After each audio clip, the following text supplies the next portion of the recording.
And today we'll be reacting to How to Survive The Purge film theory, a video by the film theorists. Yes, sir. So if you know anything about The Purge, this is maybe a movie like basically about survival at night. Well, yeah, basically, you're set in an environment where now the government allows you to do anything you want. Anything you want, from R-wording people to being a PDF or anything you want, you can do. Literally, the government gives you like the whole night to share your shandies until like 7 a.m. somewhere that.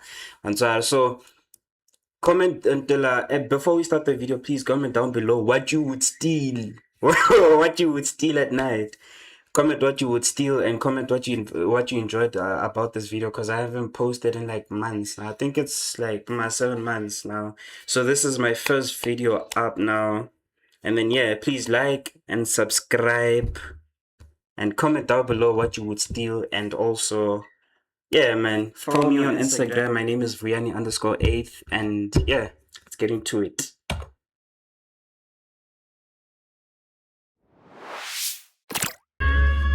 Oh shit. Well, that does it. Time for the purge. For the next 12 hours, all crime is legal. Before this sentence goes on, before we go on with this shit, nah, honestly, dog, like, if I was to live, because, mind you, this takes place in the United States, and SA, we steal every day, dog. And yeah, we steal every day, dog, so, Tamok, it's normal, you have. Like, it happened back when Zuma, like, was being threatened to go to prison, and now people purged. So it's normal, this side. But in like, this movie takes place in the States. So now, first of all, oh yeah, you can also murk. You can also off someone. So first of all, nah, I wouldn't survive. That's clearly me. Or the first thing I would steal is a PS5, dog. PS5, fucking gaming PC, still order Chandis, dog, and the fucking Supra. Oh, dog. I wonder if I steal that, dog. I'm taking all those things, and the government doesn't do anything about it when the time's up. If people have been murked, shade, like dog, it's chai. You don't report it to anyone because nobody cares. So let's get into it, because I've been yapping now. I'm so excited! This is gonna be the perfect night! What do you have planned? Looting? Murder? What? No, I'm gonna pirate episodes of Great British Baking Show and then tinker with the YouTube algorithm. And heck, if there's time, we can even maybe steal the recipe for Diet Coke and be in bed by 11. That does sound like the perfect night. It does! Clink! Okay.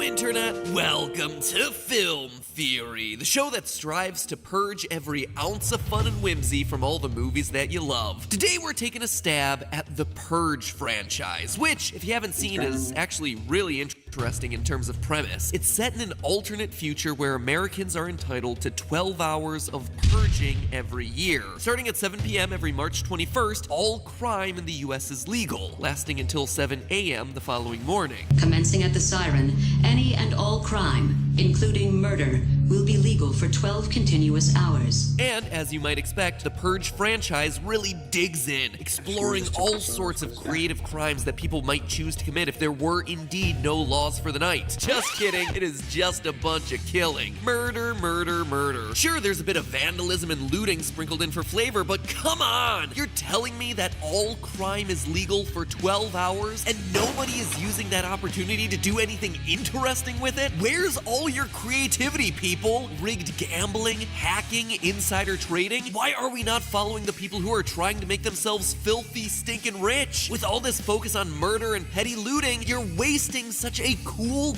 premise. You have 12 hours each year to change your life, or heck, improve the lives of your family, friends, society itself, and you use it all to smash a few windows? Think big picture here, people. So that, loyal theorist, is our question today. Not how... Nah, I don't think Nah, I don't. Well, I don't know. Cause if they allow you to kill for some like hours now, like hours on end, like they allow you guys to kill each other, I think. Yo, bro, I don't think I'd survive the Shandies. I don't wanna lie. I don't think I'd survive the Shandies. If you've seen this movie, you'd know why. You know, we haven't even started the video yet, and I'm yapping. But if you've seen the video, literally, like, you'd know why. This is different. This shit hits different. I don't wanna lie.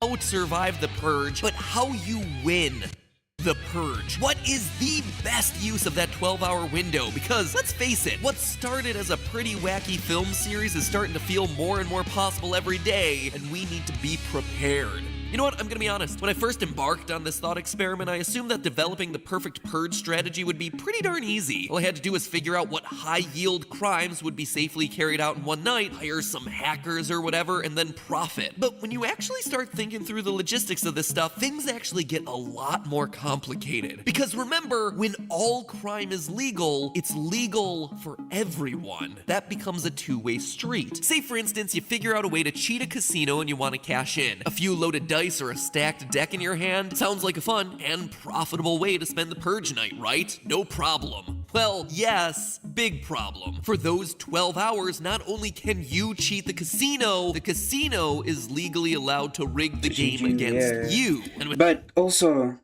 with these things, like, usually shops are closed, so I don't think you'd be able to go into a casino. with them controlling So, the cards, the deck is I don't definitely know. stacked against you. But Here's might as another well one. just- Say you just want to steal the rob a money. bank vault. Well, you're gonna need associates for your heist. But make sure that you trust those guys since, you know, they can always pull a dark night and just off you at the end of the evening and take the loot for themselves. It's actually something that we see in the Purge movies. Remember how well it works when criminals work with other criminals in those films? Not super great. But then again, that might be the least of your worries considering that the bank guards themselves are suddenly legally able to straight up murder you. Again, it's no rules for everyone. When developing the perfect purge strategy, you also have to remember that the purge is a yearly event. So you don't want to be committing a crime that's going to screw someone over and then be traced back to you, since a year from now it's going to leave a big old target on your back. Market manipulation, insider trading, identity theft, embezzlement, these can all be traced back to you because they're being done online. Committing these sorts of crimes during the purge doesn't really offer you that much additional cover than any other day of the year. Sure, the US government might choose not to prosecute you since your crime occurred during that window of opportunity, but does that really matter when you've stolen a ton of money from presumably wealthy, well-connected, powerful people? Come next year's purge, you could find yourself at the receiving end of some extremely well-funded vigilante justice. Just leave. I don't know. Just leave. Like, dog, just leave. If I steal money from a bank on this year's purge, say March 21, SA had a purge. If I steal money from the bank from Miskin, whatever, from Saras or Capitec, whatever, dog, like, I'm leaving. Like, I'm genuinely leaving the country, dog. Like, I'm leaving the country. Bro, I'm not. You're playing. I'm not gonna stay here, dog. If you're gonna wait for the next purge next year to murder me, dog, I'm not gonna be here. I'm probably gonna be like in Zimbabwe or something. I'm gonna be in Zimbabwe, dog. You're not gonna find me. Besides, like, this thing doesn't cross borders. Well, last time I've seen the movie, that's what it basically says. I think. Like, you're not allowed to go into another state or something. Well, I stand to be corrected if any of you guys have seen the movie, but Nkari, you don't go into another state. Like, there's rules also. So, nah.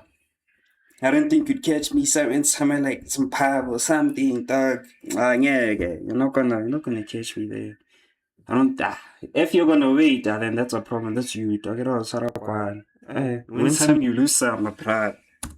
Or demonstrate one last example of the complicating factors of the purge. Say you want to spend that time counterfeiting US currency, or you have a bunch of counterfeit currency and you want to use it. Great! It's a plan that literally is printing money. But you spending that cash is actually going to happen outside of the purge window. Meaning that once again, you're a criminal. Try to deposit it in a bank? Too bad you can't. It's too late in the day, and honestly, the bank doesn't have to do it. Legally, they're not responsible for that. And even if you could do any of this, there's one other layer that we have to take take into account here. Sure, national laws may be suspended, but what about international laws? US laws may turn a blind eye for 12 hours, but international laws won't. The 1929 Geneva Convention made the counterfeiting of any currency illegal in every country. So even if you didn't technically do anything illegal in the US, you'd still be breaking the law in a ton of other countries. And come 7 a.m. the next morning, the US's extradition treaties are back in effect. International money laundering, tax evasion schemes, big old nopes there too. So at this point, I feel like I should pause and offer an apology to James DeMonico, the writer, director, and producer of The Purge. Before I began researching this topic, I figured the Purge franchise was, well... I don't think that's fair though, because it happened between a window of like allowing people to do crime, so I don't think it's fair. I don't think anything would be done to you though, because there's like you're literally given a window to purge to do anything you want. So if you're allowed to do anything that you want, might as well steal or money launder whatever it is that you wanna do, dog. Money launder that money launder, and put that money in your account. If the state allowed you to do so, then I don't think anything is gonna happen to you. I thought it was kind of dumb. So I don't Fun, think it's fair. yeah, absolutely, but definitely dumb. Just mindless popcorn fodder. I'll admit it, the fact that all the Purge characters pretty much stuck to was murder just kind of felt cheap. It's like they weren't behaving like real people would in this scenario, and instead we're just doing a bunch of fun-to-watch crimes for no other reason that they were in a violent horror movie. It felt like lazy writing, and I was oh so ready to poke holes in the wishy-washy legalese of it all with hypotheticals like, what if you shoot someone at 6:59 but they don't die until 7:01? Will the government still prosecute you then? Or what if you're caught in possession of stolen property the day after the purge? What then? But what I came to realize is that it's all fairly simple. None of that matters. Whether or not the government's gonna prosecute you for crimes that occur outside that 12-hour window hardly matters, because the true judgment and the true threat is ultimately coming from your fellow man. The people that you've wronged will have a chance to get even on March 21st the following year. Or there's always the international authorities who'd like to get even as well. So to truly win the purge, we need a highly profitable crime that can be over and done with within that 12-hour window, a crime that isn't governed by international law and doesn't rely on us screwing over other people or leave us open to the reverse. Or if we are taking advantage of someone, they can't be left alive to know about it. So at this point, you're probably starting to wonder if there's any crime out there that won't get you targeted in a future purge. And the answer is yeah, sure, there's tons of crimes that you can commit that would benefit society. Filling potholes without a permit, trespassing on a private beach to pick up trash. These are victimless crimes. If SA was to purge, I promise you, dog, I promise you, if SA was to purge, or if SA was to have a purge, say on, like when schools are closed, fucking in June, if SA was to have a purge, I'm telling you, dog, the government will literally just steal shit in your face. Government would literally just steal shit in your face. I promise you, dog. Promise you. That's why I get essays already purging, dog, and right in front of you. So doesn't even matter.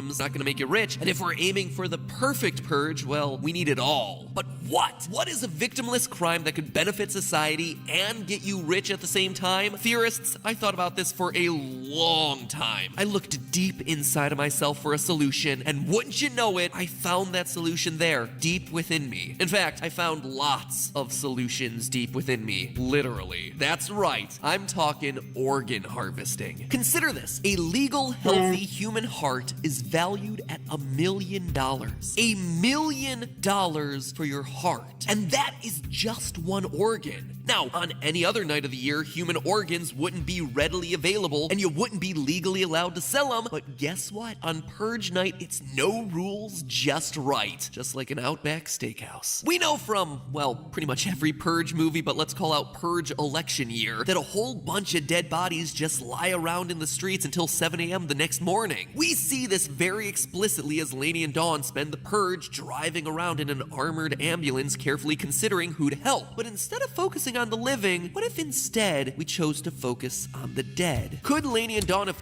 Nah, fam, you would be a total weirdo if you were to step out of your damn car, and then just slice somebody in the chest to take the heart. That's Yeah, nah, that's very weird behavior. I'm not questioning you from the get-go, dog. And now you've been weird. You've been weird. If you're gonna do that to dead people, dog, just lying around, mind you, first of all, how are you gonna do it right? Because now people are hunting you. Whoever sees you murks you. First of all, and then second of all, who do you have as backup? Those are things that you need to those are things that you need to account for. And thirdly, are you even in medicine, dog? Are you a doctor? Like, are you, bro? Nah, but I still count you as a weirdo though. Still count you as a weirdo though. It doesn't, nah, bro. I'm not gonna look at you the same anymore, dog. If you're gonna think of things like that and you're my bro, yeah. Found something that we could capitalize off of. I'm thinking so, because we could use that same armored ambulance idea to collect the dead. Bring out your dead! And bring those freshly killed purgers to hospitals. Or, at the very least, our gang of waiting doctors and nurses, where the organs in the body could then be harvested by trained medical professionals in proper facilities. Now, normally, this would be totally illegal. The commercial harvesting and selling of body parts is illegal in all countries except Iran. But on Purge Night, those concerns go out the window. And you see, these organs are incredibly valuable in every sense of that word. In the US alone, there are more than 113,000 candidates waiting for transplants, and many are willing to pay whatever it takes to get access to that life-saving organ, which has in turn created a black market for some of the stuff. This is especially true for kidney transplants. Humans are born with two, but they only need one, so the selling of your second kidney to people who need it is something that really does exist out there in the world. And the idea of using the recently dead as organ donors isn't a new idea either. People can sign up to be organ donors for after they die. And in China, inmates executed on death row were historically used as organ donors. So let's talk brass tacks. How much is one dead body on Purge Night gonna net us? Well, unfortunately, we have to discount some of the most valuable organs right out of the gate. A heart is normally useless after death, so we're gonna have to kiss that $1 million I mentioned earlier goodbye. The liver also breaks down pretty quickly after cardiac arrest, so we're not gonna be able to pawn that one either. Some relatively small ticket items will last a bit longer, like the skin, which collectively might be around $5,000. The corneas in your eye will be worth significantly more if undamaged, at about $20,000. And those kidneys that I mentioned before, they're going for about $262,000. Not too Hey, if I knew. Bro, I'm telling you, dog. Dog, please don't, Aethiopia, please don't look at me differently, but I'll tell them regardless. Sell them regardless, dog. Tangy silent, I'm going to the States even. Selling that shandies. Selling that shandies, dog. 262. You know how much 262,000 is, bro? I don't even have a calculator near me. 262,000 dollars is equivalent to like millions in rands, dog. Purge or not, me, I'm selling the shandies. Me, I'm selling the shandies. Trust me. Me, I'm selling the shandies regardless. 262,000. Ah, yeah. Selling the shandies, dog. Aethiopia, I'm telling you, bro. I'm telling you guys. Comment down below which organ you're willing to sell. I know it's weird. jab for an organ. But comment down below which organ you're willing to sell. Well, which organ you're willing to sacrifice though. Purge or not. Maybe I might know a guy. Who knows? The real big ticket item here is something that goes deeper than all those. Bone marrow. Bone marrow is by far the most valuable substance by weight in the human body, at an incredible $23,000 per gram. Per gram! And the human body, oh boy, does it have a lot of the stuff. The average full-grown human male is walking around with about 2.6 kilograms of bone marrow in their body. That is nearly $60 million of bone marrow just sitting there in your chair right now. And here some of you thought that you weren't worth that much. So this then begs the obvious question of why isn't everyone rushing down to the hospital right now to sell off a tiny piece of their body and buy a new... It just won't happen. Like, I know it's hypothetical though, nah. He's just saying it like hypothetically, but it's most likely not going to happen that way. It's most likely not going to happen because now everyone can kill you. You see, like, and again, if you've seen the movie, you'd understand. It's gonna be hard for you to meet up with whoever you want to meet up with because now everyone is allowed to have a gun. You see, everyone is allowed to have a gun and everyone can kill you. So deciding on a meetup or whatever it might be, or let's say now you have that you have those kidneys with you, you have the eyelids with you, you have the bones with you.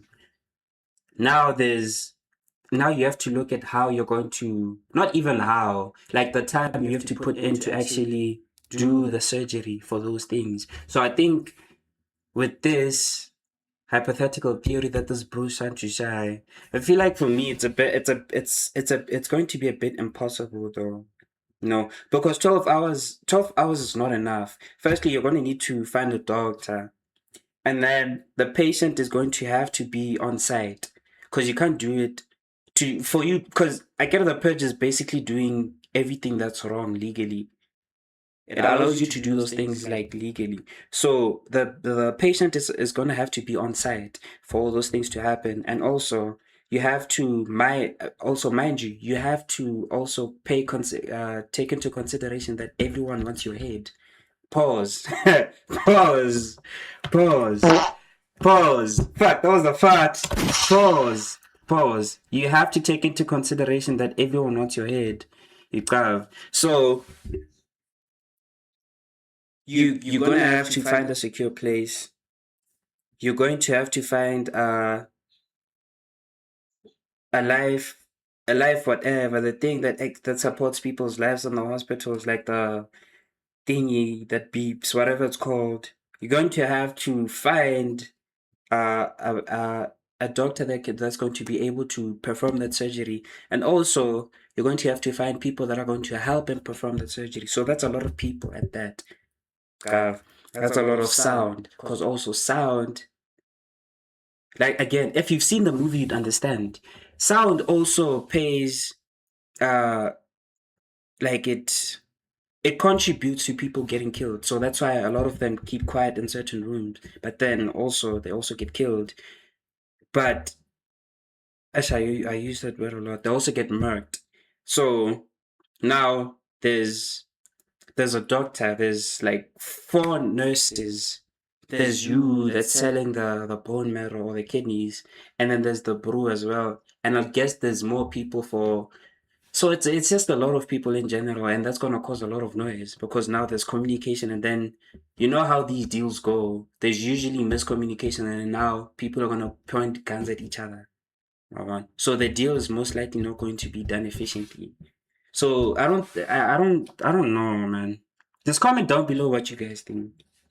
To sell off a tiny piece of their body and buy a new house or something. Well, in most states, it's illegal. In California, for instance, you can be compensated up to $3,000 for the procedure. So there is an upper limit to what you can be earning legally from this sort of stuff. And you see, for as huge as some of these numbers are, that's the overall rub. These are the real prices of these organs. $1 million for a heart, $250,000 for a kidney, a bunch for bone marrow. But in reality, if you were to sell this stuff, they're not netting that high of a price.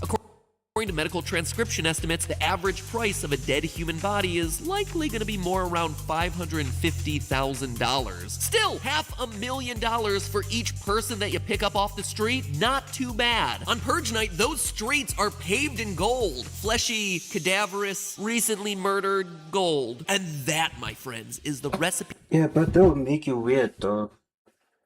Like, dog, I'm not gonna walk up to everybody and then cut out niggas' souls, dog. Niggas' hearts like that. I'm not doing that, bro. I'm not doing that. Like, I do need the money, yeah, but nah, dog, it's gonna make me look like a weirdo, dog. Besides, I might even get killed because these people are in public. See, these people are laying down, so how am I gonna do it efficiently? You know? And again, if you've seen the movie, you would understand. Perfect purge. Like I said, in the US alone, there's currently over 100,000 people waiting for organs, but only about 14,000 organs get donated every year. But with this plan, A, there's no victim because they were already dead in the street. B, you and your team of medical professionals are actually working to help save some of the people on that 100,000 person wait list. And C, harvesting and selling organs to hospitals or on the black market or whatever you end up doing in that 12-hour window could net you a ton of cash, maybe as much as $550,000 per body that you pick up. Oh wait, I'm pausing a lot. Excuse, like I'm yapping, I know. But there's also the delivery factor. Fam, when I tell you, there's also the delivery factor. How are you gonna deliver the Chinese in 12 hours though? Like, how are you gonna do that though? Like, just, come on. See, most people might use the purge to settle vendettas or enrich themselves financially, but are these selfish people really doing the purge right? The purge is an opportunity to give the gift of life to otherwise hopeless people by circumventing society's red tape. For a connoisseur that's looking to purge perfectly, those 12 hours aren't just an opportunity to get rich, it's an opportunity to make a difference. And that is doing the purge right. That, my friends, is the perfect purge. But hey, that's just a theory. A film theory. And one last thing. Actually, I think it's over for this video now. But yeah, like, since the movie, like, if the movie wasn't real though, I don't think it's gonna be very impossible for you to do all those things in 12 hours. It's humanly impossible. There's surgery, because 12 hours allows you to do those things legally. There's surgery, there's finding all these people, there's driving them to the location, there's you going out in the public to harvest all those body parts or whatever. So you risk yourself being killed. God. So nah, I don't think it's not gonna happen. Trust me, it's not gonna happen. You're most likely going to be killed or shot at. So it's most likely not gonna happen. Oh, it's not gonna be successful because you need to be accurate when you're cutting those things. And I'm not a medical student. But yeah, man, this is 8th. My name is Vianney 8th, dog. This is my 5th video, I think, this year. My first one this year because I posted 4 last year. And yeah, man, I hope you enjoyed this video because, hey, bro, I just bought this new equipment and yeah, I'm just trying everything out. This was more so like a test run to see if these things like work or whatnot. So I hope you guys enjoy this video and subscribe to the channel to show support and like as well. And don't forget to comment down below what you liked about the video. And yeah, man, see you guys in the next one. Aethertopia. Peace.